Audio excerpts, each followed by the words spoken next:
Hi, everyone. This is Dr. Andrew Rimby, and welcome back to the Ivory Tower Boiler Room.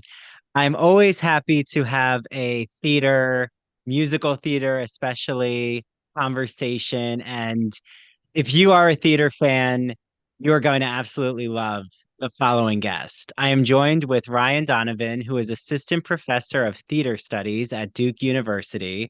His first book, which we're going to go into both of his books, but his first one is called Broadway Bodies, A Critical History of Conformity, published by Oxford University Press. It examines the body politics of casting Broadway musicals in the 5 decades beginning in 1970. And then his second book, which was just released this summer, is called Queer Approaches in Musical Theater, commissioned by Bloomsbury and Methuen Drama as part of the inaugural cohort of the new series called Topics in Musical Theater.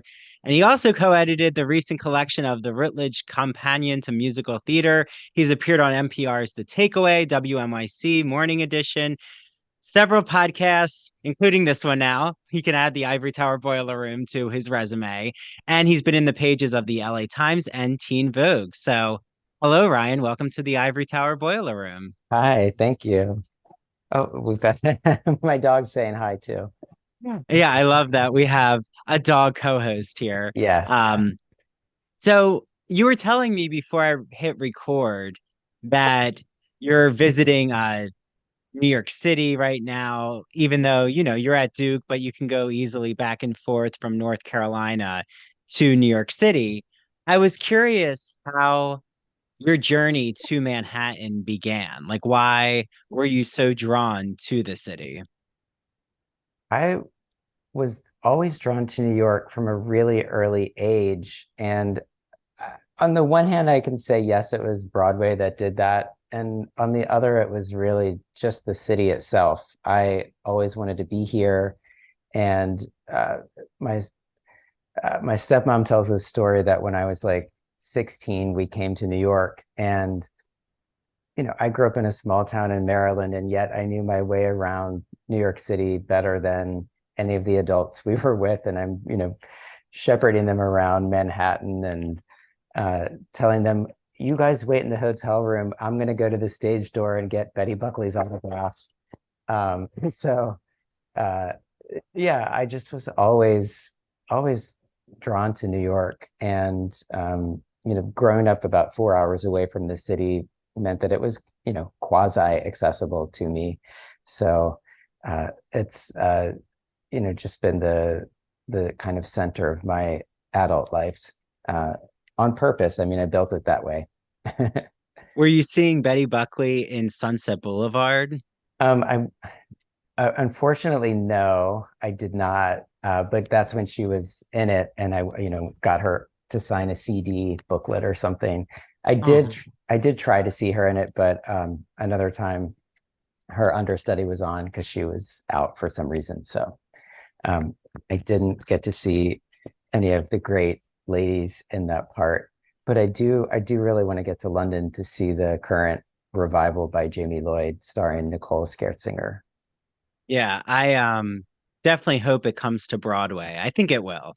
Um, she's wonderful. And I've always said everyone discounted her when she was in the Pussycat Dolls, but those songs were some of the best pop songs, in my opinion.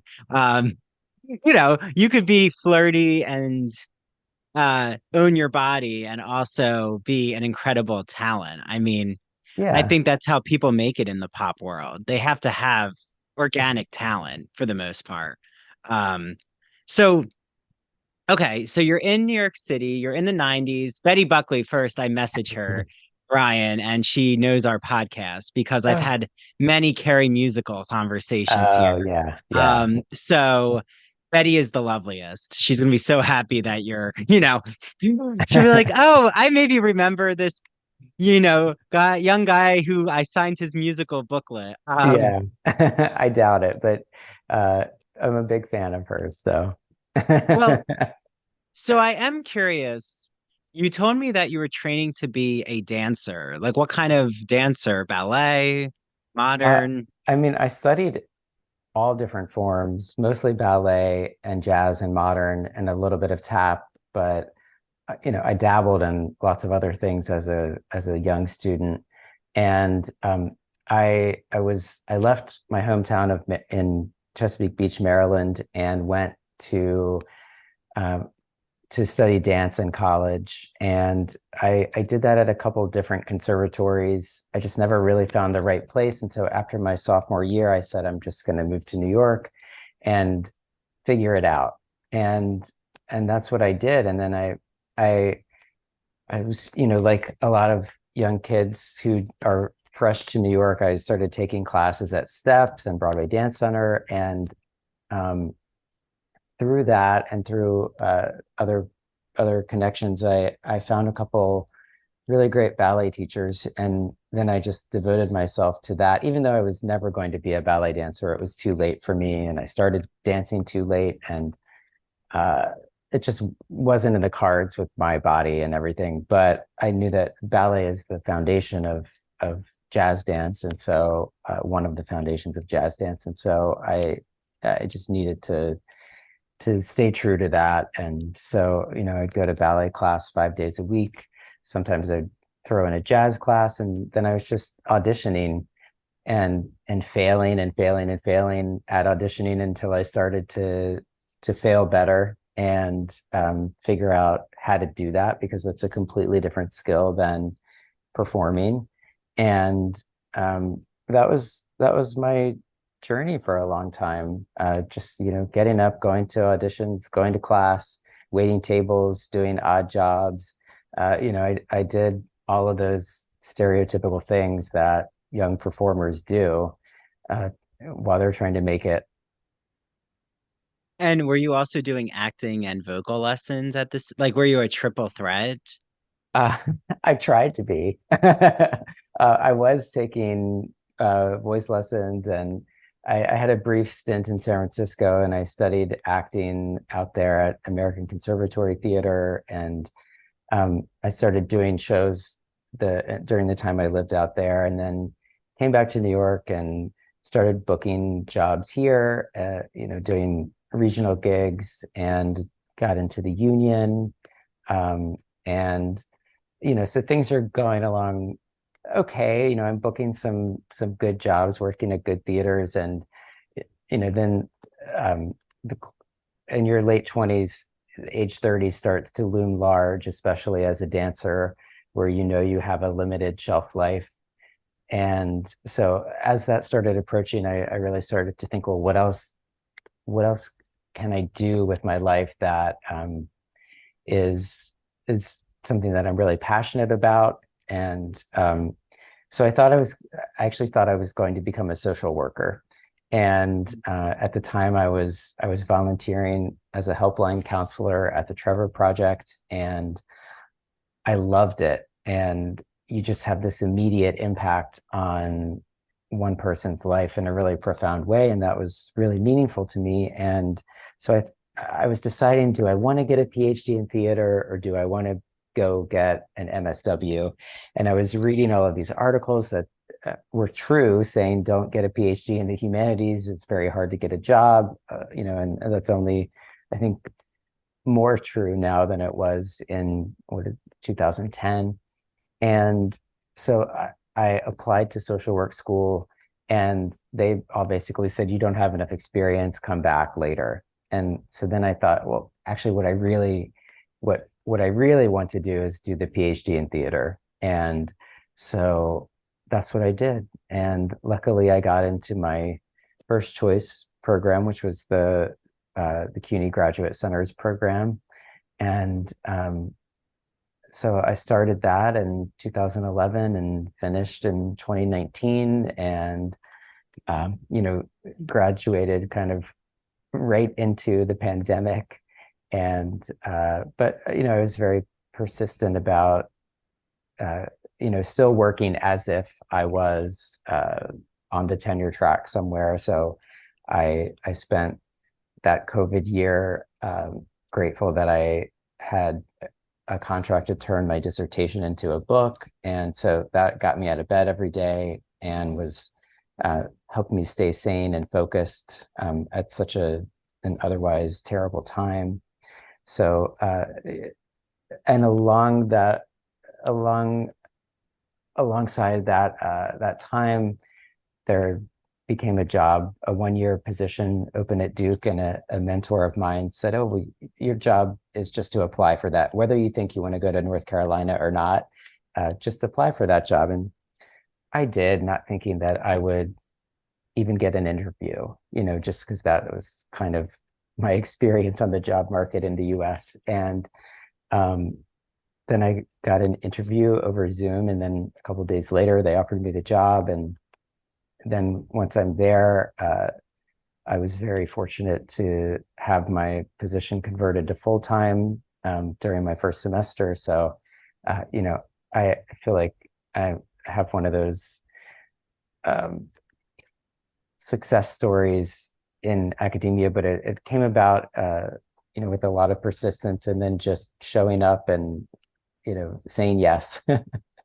Yeah. So, Well, and I wanted to ask because um I'm a public scholar. I'm not in the academic job. I have been in the academic job market, but it just frustrated me and made me really upset. yeah, And these kind of conversations are actually the hardest for me because I feel like I always have to defend myself, and it makes me start to close up inside like a clamshell yeah, and be like, but this is what I do. That's what I do. I've proven myself this way and that way. And like, I don't want to do that right now. And I feel like it is very connected to the theater industry where you're always auditioning. And like, I have a background in musical theater, and I feel that this is where you can use that knowledge of being a freelancer. And in academia, people don't think of themselves as freelancers, but you really are. Like a lot of yeah, contracts right now are not long term. Tenure has been basically wiped away for the young generation. yeah. So, It's a yeah. it was a real eye opener, I think, for me writing my book about casting while I was on the job hunt, because, in a sense, my time as a performer totally prepared me for all of the rejection, and that you need to go to 50 auditions before you get one job. you know some people it's more, some people it's less. You'd always hear those stories about someone who got their first Broadway show at their very first audition or something, and they will fill you with jealousy as a performer. But uh yeah, I mean, it's a lot of it's is luck. It's a lottery. It's inequitable. It's all of the bad things, and yet you know it it's timing, and that everybody's got something to offer and is talented and smart. And if you've gone all the way to earn the PhD, you clearly have the goods. And it's just there's so many intangibles like being a performer. So I think those of us with theater backgrounds are uh, somewhat, I don't want to say hardened, so I'll say we're prepared for Mhm. that experience in a way. But it's still hard. I mean, I I I just still sometimes can't believe that it happened for me, because I couldn't get arrested in the academy for a few years. And uh, it's just but I kept working. Like I said, I kept working as if. um so uh, that won't work for everybody, and there's no guarantee it would have worked for me. But I think Yeah. that but there's many valid paths to use the PhD. So certainly being in the academy is not the only one that's valued any longer, or even the Yeah. one that's useful necessarily for everybody. So yeah, Yeah. Well, and that's what I was going to say is I feel like a lot of it is, and this isn't about you, Ryan, and I don't want to like, but I feel it does connect to the work that you do in theater, which is um how there's the heightened ivory tower-ish um Broadway and the Great White Way, and like that's seen as the most emblematic of who you are as a performer, while we have such incredible talent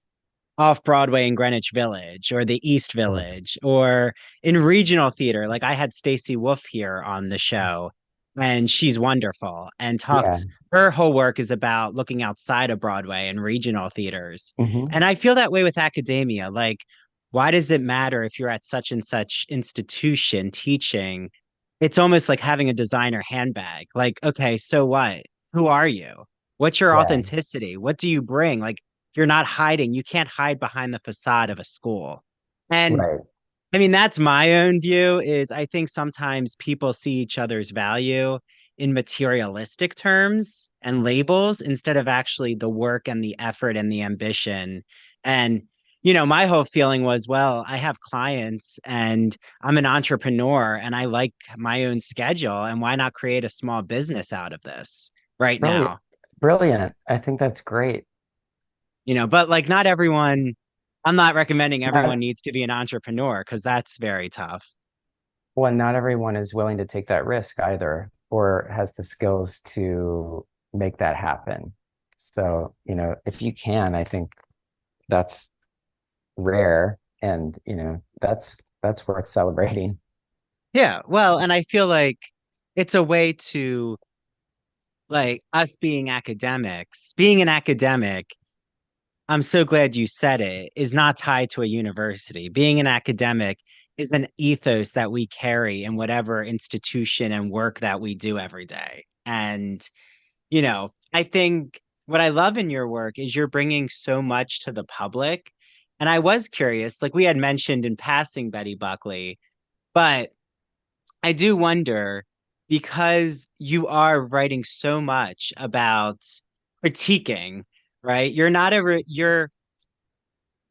Jesse Green, who again I've had on the show, who is also wonderful, but you're not Jesse Green who is doing reviews of current productions and he like has all these feelings about you can't get too close to the cast, like it can affect and be a bias of how he views a performance, and he actually wouldn't be able to review a friend's musical or play. Um, so you're not necessarily that kind of reviewer, but you are critiquing how bodies are displayed on Broadway or off Broadway. What hasn't gone well in LGBTQ culture and narrative. So, like, do you feel that you have to be careful about who you befriend and how close you get to certain people in the industry? I don't think about it that much because so much of what I write about is not based in the present moment. So, I'm taking a historical look at things. And, there's nothing at stake in terms of, for instance, I'm not writing a review for the New York Times that might have an impact on the show's uh, run, for Mhm. instance. So, like, I don't think about it that much. That being said, I haven't interviewed friends or anybody that I've been super close to for any of my work, although they've helped connect me to people. But yeah, I generally I would I would try to avoid that as well, just to not be biased one way or the other. Um, so yeah, and that's also I I was never interested in having that kind of power that like Jesse Green has or whoever's in that role has. And that to be a really good critic, a daily critic, you have to be un unstintingly honest and you not couch your opinion. And I'm so conscious that those words have an impact. And I would, there'd be caught between the desire to be fully honest, but also not to ruin somebody's sense of self, because if you didn't like somebody's performance, and that happens for all of us, that, nobody's for everyone, you'd still feel like you needed to say something maybe, and it just was never my thing. Luckily, there are very few jobs in that realm, so I wasn't even tempted.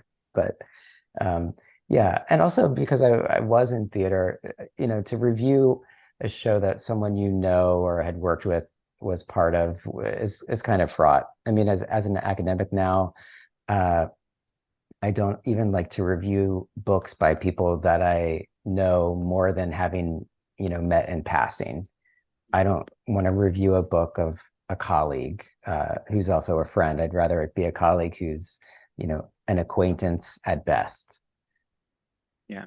But that starts to get really hard if you're in the public eye, right? I mean, Yeah. like this is kind of why when I have performers on or people who are in the TV industry or film industry, like I've had reality TV people on, like if they do make a statement, it's going to get picked up by the press. And then Yeah. now you're part of that machine that you kind of know to expect if you're going on a show. Like if you're going to, right, if you're a Broadway performer and they're going to do an interview, like say, I don't know, Betty goes on a podcast or does an interview, and then she drags the cast of like mentions the other Sunset Boulevard leads and starts to Yeah. like rank the women and says like, well, Patti LuPone's there, Glenn Close is there.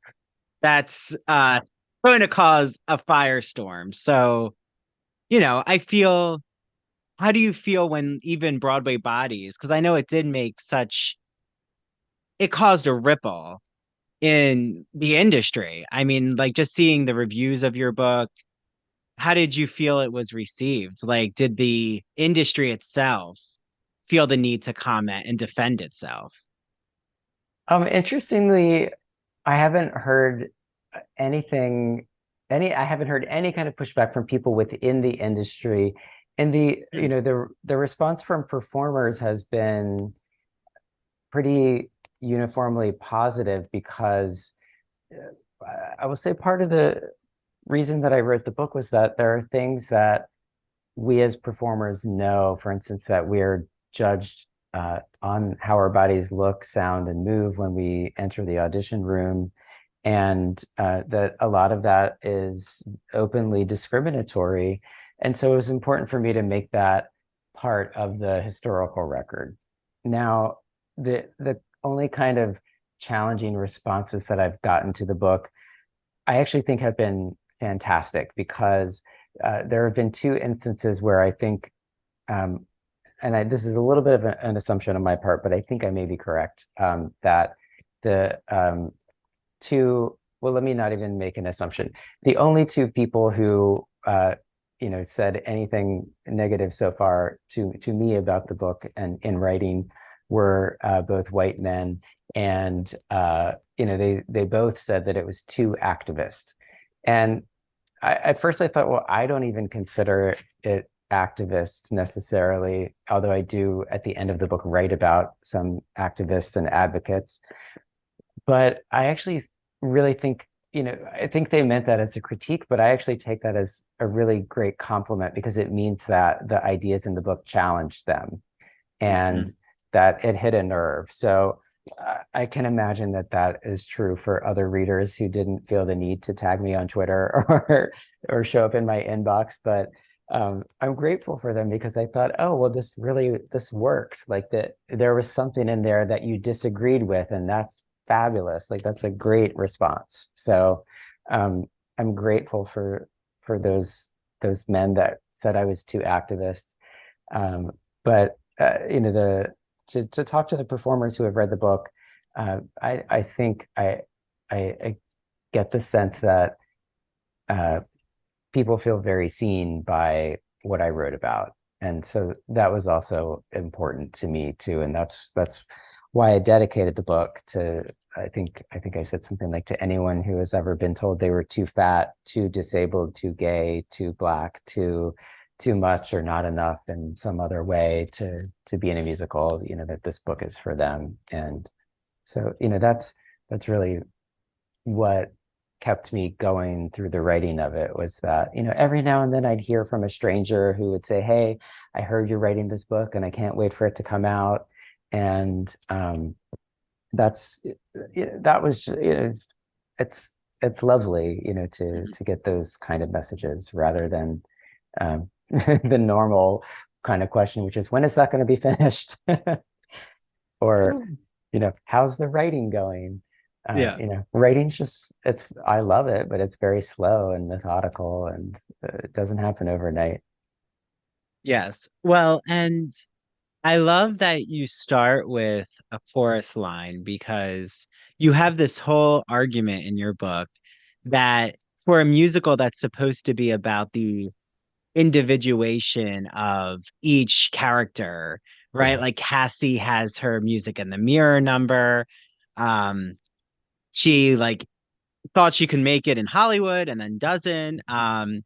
But each of these cast members, the original cast, I remember they had really long conversations with Michael Bennett, and they actually were opening up about their own monologues. So, like, all this material comes from the original cast stories, which is a very interesting way to bring about a workshop of a musical, is that it actually is based in a memoir style.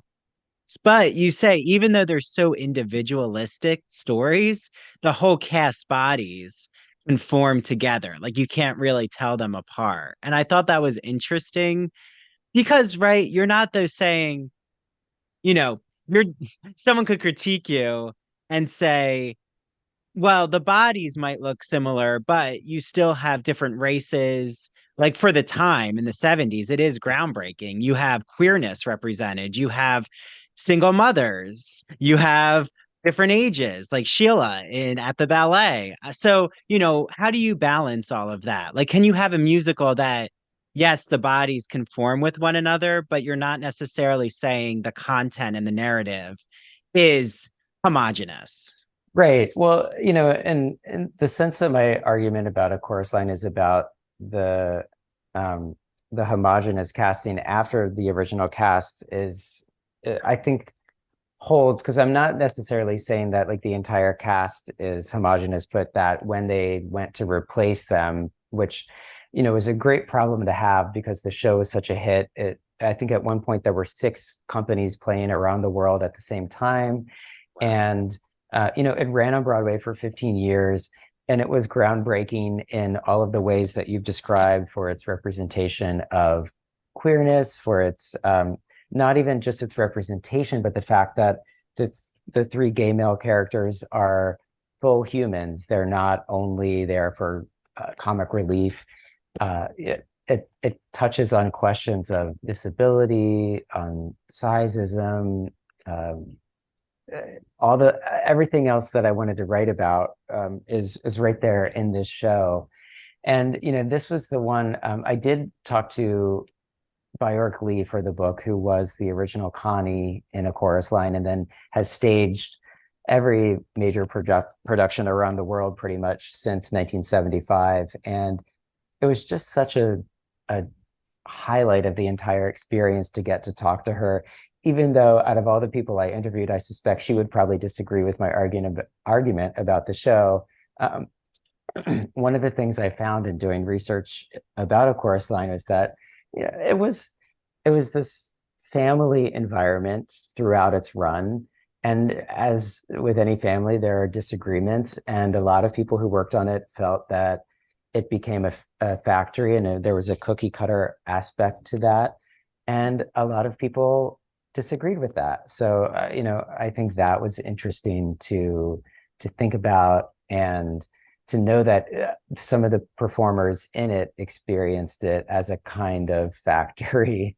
Uh, I mean, and listen, the Broadway work, doing the same show 8 times a week, does have that kind of repetitive nature to it that lends itself to factory like analogies. And Yeah. so it was just kind of there on the table, Mhm. and also the sense Well, these and they're not dancers even are, called, oh, sorry, Ryan, and they're not yeah, even a cast member. They're called a track.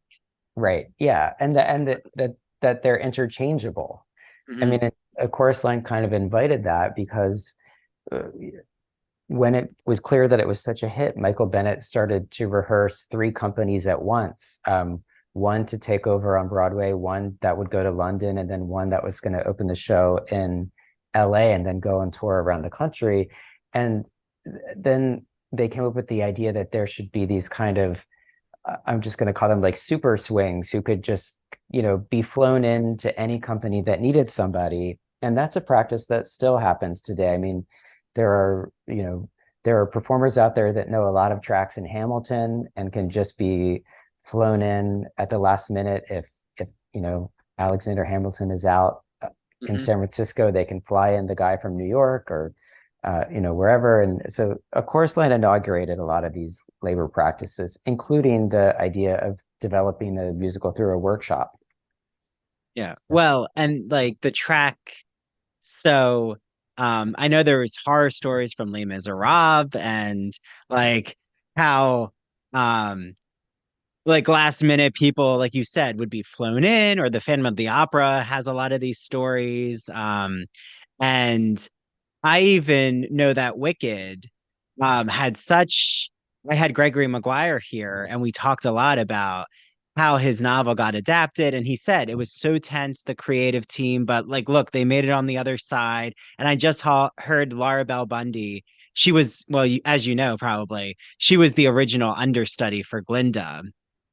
And she said that standby, sorry, not understudy. She was a standby, meaning, right, she had to be ready at any moment, but wasn't actually in the musical unless she had to go in for Kristen Chenoweth. But she said, oh, it was a really, I had heard stories about how um, at odds the creative team was, but she said no production that I've been a part of that hasn't had major creative conflict ever was successful. Like, do you agree with that assumption? I mean, it's just part of the process. Whether Hmm. the show is successful or not, there's always a moment in the theater where, uh, you know, people uh, butt heads, and you hope that you have a strong, kind director who handles it gracefully, which doesn't always happen. But uh, yeah, I mean, people are very passionate, and also they're tired by the time you get, if you're talking about it like tech rehearsals and everything, and you're doing 10 out of 12s where you're working 10 out of 12 hours a day in the theater and you don't have a life outside of that. Uh, it's a very high pressure environment and it's very emotionally charged. So yeah, Yeah. it's tough. Well, and you look at other musicals and Broadway bodies that are some of my favorites. I mean, Dreamgirls is still my favorite um music composition. I think it's just from start to finish one of the most riveting um albums, not even cast album, but just all the genres and like that mainstream music vibe that it really hits so well. And Dreamgirls has Effie. I mean, Effie is a plus size woman, and Jennifer Holliday owns that part, but it also is what causes the major tension between her not fitting in. I mean, she's pregnant, which we don't really know until later in Act Two, but Right. um, and I mean, that's not due to her weight, but like that's where all this internal conflict is happening with her and Dina. And right, Dina then becomes the Diana Ross substitute in the musical. Um, so like what were you finding in Dreamgirls? Like what was really attracting you to that and in terms of body positivity arguments? Yeah. Well, as I started thinking about how I was going to write my dissertation and what kind of theoretical fields I was interested in, nothing I had seen yet had sparked for me. And then I started reading disability studies and fat studies, and both of them really spoke to me. And so then I started thinking, well, what are the music Broadway musicals that include bigger bodies and as leads? And you know, for men, it's a little bit different. There's been more, there's been less pressure on bigger men, I think, than women. Because our society is so misogynist. But the more I started thinking about this, I centered on two shows, Dreamgirls and Hairspray. And these are the only two shows that sometimes require a bigger body as the female lead. And, I say sometimes because there's this history of of not casting uh, plus size women in these parts, and both parts, in fact, as I found in my research, both parts in both productions they used fat suits for Tracy and for Effie, and I think with Hairspray almost everybody wore them. With Dreamgirls, it was very uneven which Effies wore them and which didn't. But I was really drawn to Dreamgirls, I think for the same reasons you are. I love the score. It's a really compelling story. I mean, we know that it's loosely based on the Supremes, and it just has this uh, virtuosic performance by Jennifer Holliday that I was obsessed with, watching the clip from the Tonys, from the second YouTube came out. I just would watch that again and again. And, it's not necessarily a very body positive show. In fact, it's probably the opposite. So I was interested in that too, because I'm in all of my work, I'm looking at the moments of ambivalence and the kind of the paradoxes of inclusion. So, what did it mean to be a young fat white woman and get to play Tracy Turnblad, and how that was like for some people so exciting. Well, for all of them, I would say I think it was so exciting to get that job, but then the bind that they were placed into as a result of getting their dream job and playing the lead in a Broadway show. So that's really like where I tend to home in on in my work. Well, and something that I find so interesting in what you do is that looking at Hairspray, I mean, kind of leads us to your queer work on the musical theater because, like, with the plus size aspect, we also have Edna, who is actually, you know, Tracy's mom, but she's historically or always now played by a male identifying performer in drag. Like Yeah. it's a drag queen type role, but it Hmm. also has to be a plus size drag queen role. And Um, they yeah. were also padded. I mean, they also wore fat suits in the show. And, they wanted it to have a kind of cartoony vibe. So on the one hand, I get it. And on the other, I'm like, but you were casting bigger bodied actors in all of these parts anyway, so why bother, But yeah, I mean, it's so interesting to think that about that aspect of the show too, that there's and that show is pretty body positive, as far as musicals go, and also, queer positive by having Harvey Firestein originate Edna. And it was one of the greatest performances I've seen live in the theater, was seeing him as Edna. It just, he filled the theater with his spirit. It was fantastic. Yeah, well, David Armstrong's going to be happy because he was the original director of Hairspray in Seattle, Ah, and you know, friends with him.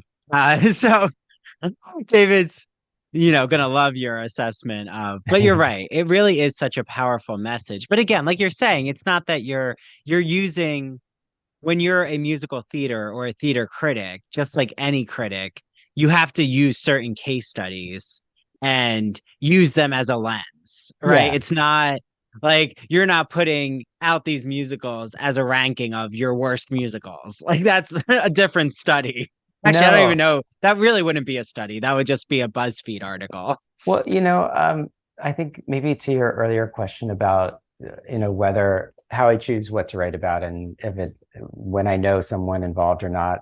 Actually, all of the musicals I wrote about in Broadway Bodies are shows that I love, and so I started from there. And I think in reading the book, you can see that they're not uh, the love is not uncomplicated for some of these shows, but even the ones that I kind of critique more than others, I still love all of them. And uh, there's no such thing as like the perfect representation of any identity or any group. So um, you know, I was I wanted the love of them to come through at the same time as kind of the raised eyebrow, I guess. Yeah. Well, and most your passion and enthusiasm most definitely does. I mean, my least favorite musicals would not appear in a book or an article. So, you know, and I definitely have a few that one of them in my most recent past that I wanted to leave the theater, and I've never felt that before. Um, Mm, I didn't leave the theater, but it wasn't an enjoyable experience. Um, it has nothing to do with the performers. It usually never has to do with the performers. yeah. Um, so, you know, into queer approaches to musical theater.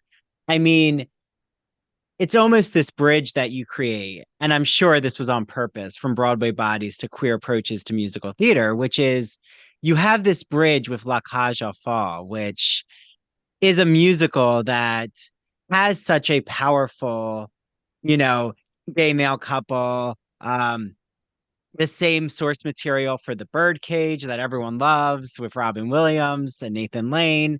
But you say people forget that the actors cast in the original Broadway production, George Hearn, and I forget who's the other actor.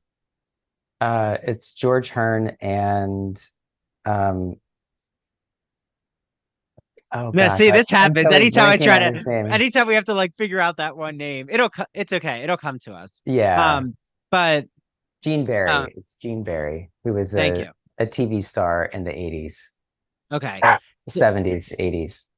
Okay. So that they were straight actors cast, was that something that surprised you or it felt So it's important to remember that in 1983, when they were putting La Cage together, there were no out gay actors who had starred in a Broadway show. I mean by out gay actor, I mean publicly out. A lot of actors were out within the industry. Some, I think, were never in the closet, because musical theater historically was this space that was queer friendly and where you could live a life that was out as much as it was possible to do so. And it was one of the few industries where that was acceptable, from the mid 20th century on, and maybe even a little earlier, sure. But uh, so the producers of La Cage, they're mostly, a lot of them who were actually hands-on working on the show were out gay men. The writers were all out gay men in their private lives. Harvey was the only one that was out publicly at the time. And, so they they they couldn't have found out gay actors at the time if they had wanted to, I think. Maybe one or two, but it wasn't even a consideration, I would say, at that time. And this is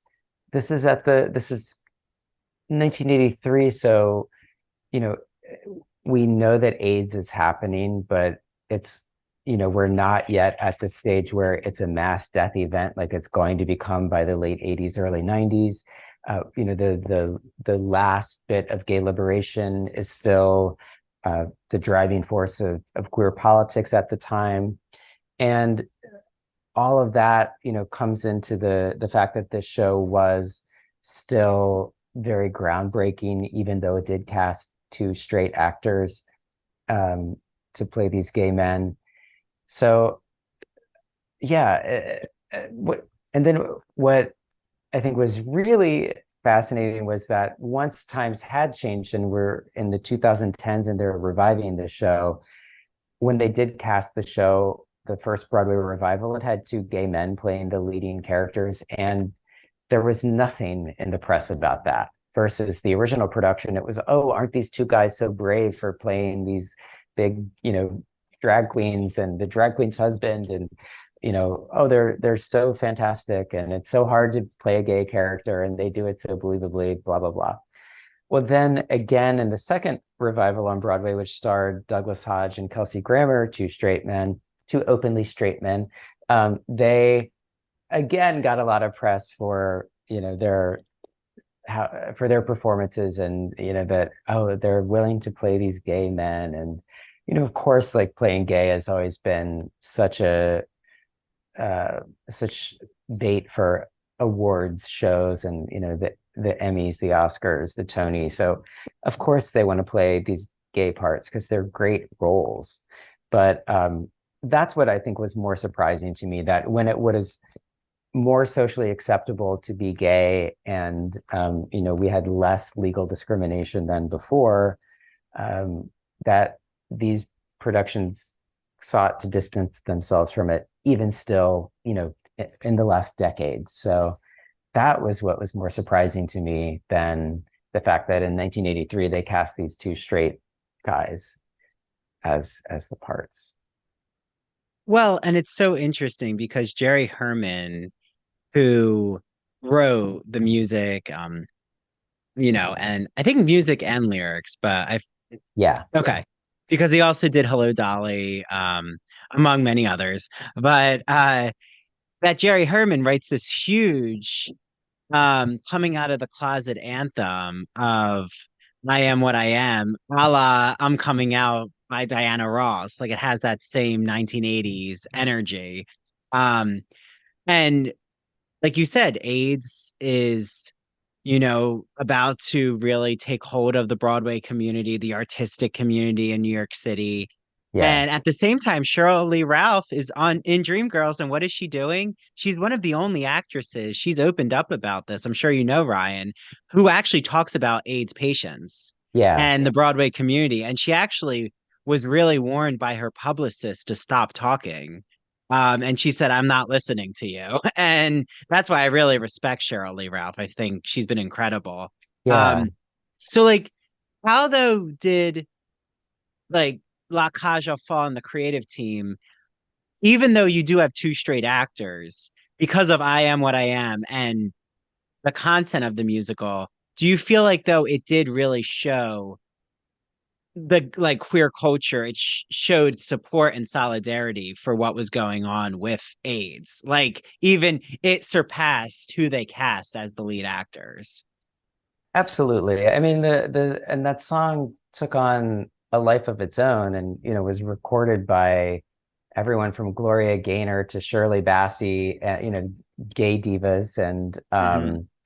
or divas to gays. And so the song resonated. And Harvey Firestein, I think, had said that at the time he really wanted the show to be cast with gay men, whether they were publicly out or not, which they absolutely could. They could have done that. For instance, Larry Kurt took over at one point as Zaza slash Albin, and he was out. He Hmm. had been the original Tony in West Side Story, and then was the first replacement Bobby in Company. And he had this long career, and where he was mostly out. Um, but he always felt that the show would resonate better, would mean that I Am What I Am would mean something even more with a gay man, with an actual gay man singing it. And he tells this story, I think, in his memoir, that Arthur Lawrence, who was a gay man, fought him tooth and nail over this and said, it doesn't matter the identity of the actor. And then when they did cast a gay man as Alban, Arthur kind of said to Harvey, well, I think you were right. It does actually add something to the part. I mean, also, like, thinking about this show historically, in the early 80s, among the mainstream, there was still very much a binary view of sexuality, and it was gay or straight, and or gay and lesbian or straight. And the anything beyond the LG, into BTQ plus, et cetera, like it just wasn't in the mainstream consciousness. And so I think now our understanding of sexuality is so much more nuanced. And so, the kind of conversation about should only gay actors play gay parts, I think, is much more complex a question than people even know they're asking. Because how do we navigate that paradox now that we view sexuality as something that for many people is fluid rather than fixed, and that fluidity is on a spectrum. It's not a binary. So I think these kinds of questions are uh, almost unanswerable, in many ways, which is why they're interesting to think through and to talk about. But like, how would you cast that show now if you were to revive it, for instance? And which roles would be allowed to have some kind of flexibility and which wouldn't? So, those are the kind of things that motivate what I wrote about in Broadway Bodies. And then queer approaches in musical theater is really intended to be used in undergraduate seminars. And in my experience teaching musical theater to undergrads, they tend to know mostly the shows that they did in high school. And for a lot of them, the oldest musical they know is Into the Woods. Um, so, they're really well versed in things from the past 15 years, but they don't know cabaret, for instance. They don't know shows like Gypsy, etc. So the book is really, it's a short little book that's intended for students to be introduced to these ideas and some of the canonical shows like Cabaret and Fun Home and La Cage, and to think about ones that are more recent, like Book of Mormon, for instance, and A Strange Loop through different lenses than simply that of musical theater aficionado, which is, to your point earlier, your question about a kind of scholarship versus criticism. There's so many books about musical theater that are just written only from the perspective of fan. And so it can feel a little like you had to be a cheerleader to write about anything about musical theater. And there is certain pressure from within the industry when you're writing publicly to be a cheerleader. But I didn't feel like that was my job to do that. And there are already people that do that. And so I thought, well, that's not so interesting to me. I'm interested in the complicated, messy parts. And so in Queer Approaches, I'm trying to bring that to undergraduate readers a bit and to actually think, well, hey, and for instance, in the chapter on the Cage in that book, I wanted to chart how the response to the show was really different from straight critics at mainstream publications like the New York Times, New York Post, etc., Time Magazine, and then how it was received in the alternative press and the gay press. So, things like the New York Native, the Christopher Street Reader, other the Village Voice, other alternative publications, and really it was quite a profound difference because generally speaking, the straight critics were like, this show isn't gay enough. And the gay critics were like, thank God for this show. I finally, feel represented, and I'm not demeaned by this representation. And this was also at a time where mainstream gay culture was fairly anti-drag. I mean, this is not by any stretch. This is a pre-RuPaul world, and we don't have drag queens in mainstream culture the way that we do now. And drag was looked down upon even by some people who were doing it. Like Charles Busch wrote in his recent memoir that, he never identified as a drag queen when he started doing his shows around this time in the East Village. And he always thought of himself as a male actress.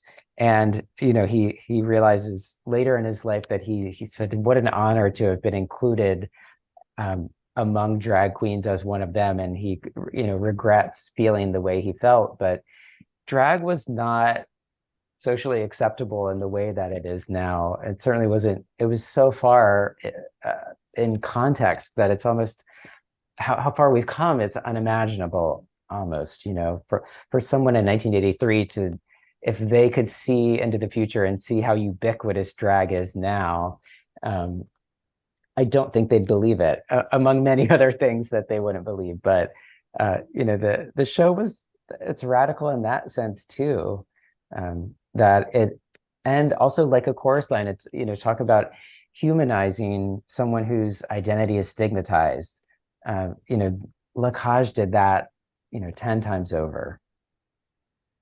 Yes. So I will say something that has been my critique recently is not a critique because I am not trying to critique drag queens, but for some reason, queer musicals have been all drag queens. Like, I feel like we've gone in the other direction. Like, Yeah, I can't tell you the last musical where there's just been, well, everybody's talking about Jamie was a queer teen musical in but the West End. about a boy who wants to be a drag queen. Wants to be a drag queen. Yeah, Pinky Boots is about a drag queen.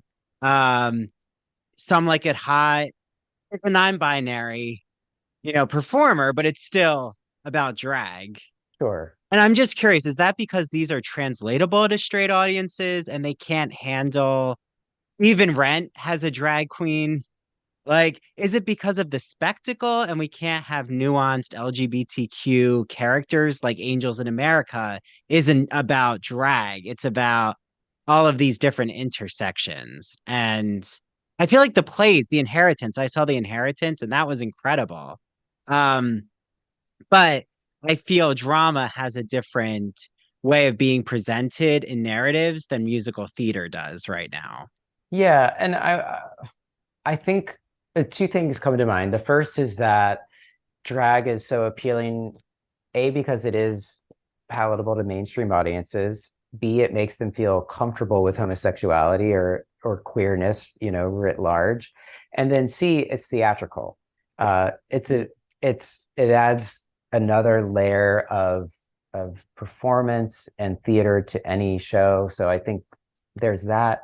But then, as you're talking about the plays that you mentioned, I think that since the '80s, we tend to have queer representation, specifically about gay men uh, or gay male associated characters that are either about two things. They either are an AIDS story or they are about drag in some measure. And so, those maybe that's a little bit overdetermined, but um, certainly on Broadway, that's what has played. Um, Mhm. you know, Trying to think of other counter examples. I mean, maybe like you get now and again, you get a revival of a play like The Boys in the Band, which is, from the late 60s and has uh, nothing to do with AIDS yet. And I think does reveal Yeah. the attitudes toward drag queens, though. But Yeah. um, Well, that's a Stonewall play. yeah, Well, Wembley, responding to Stonewall. yeah, we just kind of get, you know, a narrow range of queer representation on Broadway. Um, and there's been so much representation, almost over representation of gay male characters, and so little of anybody else that I think as a result of that, there's a lot of pressure and expectations on those shows that are representing the rest of the queer umbrella beyond just gay. And so even I'm thinking of shows like & Juliet or Jagged Little Pill, um, that are trying to introduce non-binary and question characters questioning and figuring out their gender, and they become kind of social media landmines if a performer misspeaks about it, and or says something that the creative team wasn't ready for them to say, like in the Jagged Little Pill case. And it just becomes this kind of hot button issue, and that people feel very passionately about. And then on the other side, we still have this trend of drag and you kind of absent queer characters now, like in shows like Mrs. Doubtfire and Tootsie. You have these, straight cis men putting on Mhm. female drag, and and now in the 2020s, a lot of people view that as transphobic, and so we're the they're always kind of walking this line while trying to appeal to mainstream ticket buyers. And for Broadway audiences, that's mostly tourists, and that's why we get shows like Doubtfire and Tootsie that are based on beloved movies, because they have name recognition. So Yeah. it is just a curious trend, though, that there's this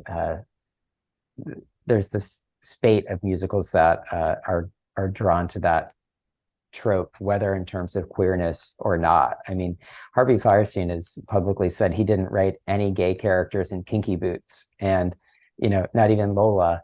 So that's also an interesting conversation, and you do want to take him at his word, but I think if you saw kinky boots, you would never know that. you know.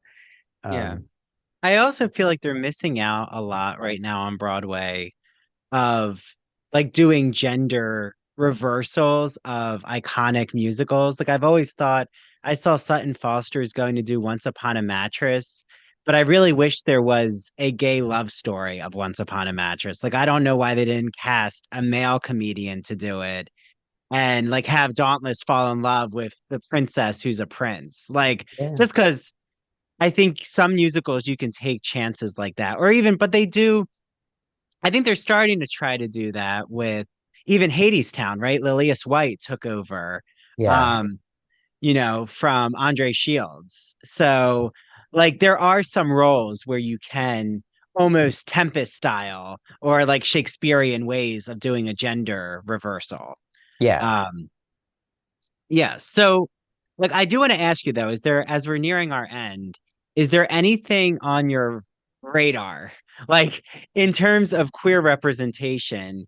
Even though you do like have your critiques about Rent, Rent to my mind is one of the most intersectional musicals, like that I can bring up in our public consciousness. Like Collins is gay, there is a, you know, drag queen, but even like she may be transgender. It's not really the terminology isn't there with Yeah, Angel. right. But what's happening in our current moment? Is there anything on the horizon that is breaking through, even though we have such a commercialization issue right now on Broadway? I'm not sure what's coming to Broadway that's going to break through. I mean, I just saw that there's a play coming from London called My Son's a Queer that, Mm. played the West End and it's going to open this spring on Broadway. I'm actually, what my mind goes to first is the fact that Fat Ham, which won the Pulitzer, is now going to be produced at regional theaters all around the country. And that's a queer Black resetting of Hamlet at a barbecue in North Carolina or or the South, but I think it's North Carolina. And the fact that that is going to be done all over the country, I think, is probably more interesting and impactful than what's going to be done on Broadway this next season. Um, I'm trying to like thinking of what shows have been announced that, in terms of musicals, there are certain advances, being made like the musical that features a cast of actors on the spectrum called How to Dance in Ohio. I'm particularly looking forward to that. But in terms of queer representation, I don't think there's a ton on Broadway. And I wonder, it's many factors, but it's what producers think is going to sell, what shows are in the pipeline.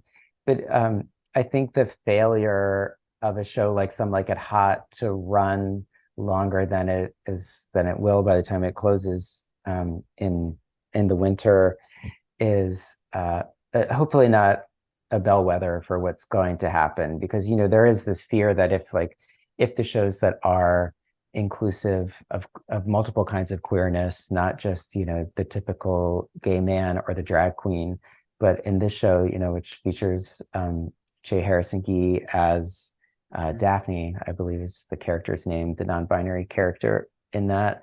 There's the fear that if something like that fails, it makes it harder for the next Mhm. show like that to make Well, it. or because that is backed by Mark Shaman, do you think that's just teeing up Smash, which is coming down the pipeline, which will have definitely inclusive queer characters? I have a feeling maybe Smash is going to take its place, but that's just my own insider knowledge of what's happening right now. Yeah, I mean, they've been developing that for Broadway for years, so fingers crossed. Uh, I hope so. Well, and The yeah, Wiz is going to have Wayne Brady. Right. as the wizards. So I don't know. I think we have, yeah, like you said, the regional atmosphere. I agree with you. I think there's a lot. Well, and I don't think we can push aside the backlash with LGBTQ issues across the country that even though it's in Manhattan, Broadway, it, like you said, it's affecting the whole tourist industry is centered on Broadway. So, Yeah. thinking of who's actually coming to buy tickets. And in terms of, queer representation in theater, a lot of shows around the country, non-musical and musical, are being censored and canceled, and the production's canceled. And it's high schools, it's community theaters where there are in certain states there are outcries about representing the fact that we exist, right? And that's very disturbing. Uh, and it's raising awareness and visibility, certainly, but I think it in particular it puts such a burden and a stress on the young people involved in those productions. And uh, you know unfortunately they're getting lessons in uh, I don't know how awful the world can be at a young age, in those cases. But on the flip side, they are learning to advocate for themselves and Mhm. to stand up to that kind of bigotry. So, it's increasingly a contested time to be queer in America. I mean, not that it's ever not been contested, but there was a brief moment where I think queer people uh, took a breath for a second, and we're not in that space any longer. Mhm. So, and I think we're seeing that in the pushback to our existence, and our representation and inclusion in plays and musicals. So that's why I think something like Fat Ham, playing all around the country is enormously important. Mhm. So Yeah, well, and I definitely want everyone out there to, get their hands on Broadway bodies, on queer approaches to musical theater. I also have a Smash podcast series on here, and it is fun to like return to those narratives and like how it took chances in different conversations. But TV and film, I will say, just from like all the analysis I'm doing, I feel that TV and film right now has made a lot of advances, especially TV and streaming, with what you can get and the yeah, content in queer representation. And Broadway is just a whole different um financial industry. Like they have so many more backers to answer to in terms of how they're even going to pull this money together. Is, there's only a few theaters that are in the Broadway area that you can yeah. actually have a show at. Um, Right. And theater is slow to develop. It generally takes a few years to get a show to Broadway. And, the writer needs to be enormously networked to get it in front of the eyes of the right producers and director. And you're right. Broadway is about real estate. There are a few groups of landlords that own all of the theaters, and they want shows that are not only going to run a long time, but have a high ticket price, so that they get not only their rent, but their portion of the box office. And, so their interest is you know, in the bottom mhm, line. Not to say that they aren't interested in artistic matters as well. I think, it's a balance for them that skews a little bit more towards the bottom line. But, Broadway is and always has been and always will be a business. And, you know, so I think that, even though I write so much about Broadway musicals and Broadway theater, that it's we don't do ourselves a service to look at that as the barometer of our worth and representation, or elsewhere because of this capitalistic the nature of the business and um, the fact that the producers are always going to go for what they think is going to appeal to a mass audience. So, Yeah. that Well, that doesn't have anything to do with our actual value. yeah. Well, and to actually get the audience's butt in the seat is so much harder than going to even a movie theater in your town. Like, there's a Yeah, lot more um to the journey. And, you can't just bank on like New York City metro area people to see Broadway shows. Like they're only gonna be your base for a few months, right. maybe. But Yeah. yeah, so I'm so just happy we had this conversation, Ryan. It's been, such a pleasure to meet you, to like hear about your research, your topics. Um, Hopefully, like I'll have you back or I can convince you to be on the Smash show. We'll see. If you want to return to Smash, I'm not sure how long it's been since you've seen it. It's Um, been a while. yeah. So this is just great. I have the links to Ryan's books in the show notes, and I definitely will make sure we have more musical theater conversations. I am even planning to bring a group to see Wicked. So I know all about, ticket prices, and they've gone really high. And like since the pandemic, things have just shot up this last year. So, hopefully they make their money back. That's my goal. Um, but yeah, Yeah. Ryan, where can everyone follow you, find you, all the, channels that you're on?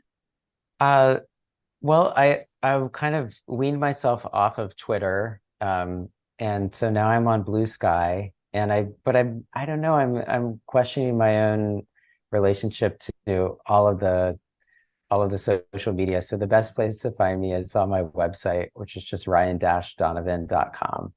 So Okay, you can great. find more things about me there. Good, good. Okay, well, thank you, Ryan. And, I really appreciated just your transparency and, you know, us appreciating theater, but also being able to critique it at a distance is healthy, in my opinion. Like any art. Yes. And Yeah. thanks to the audience out there for listening. And I will be back again with another conversation soon. Okay. Thanks, Ryan. Thank you.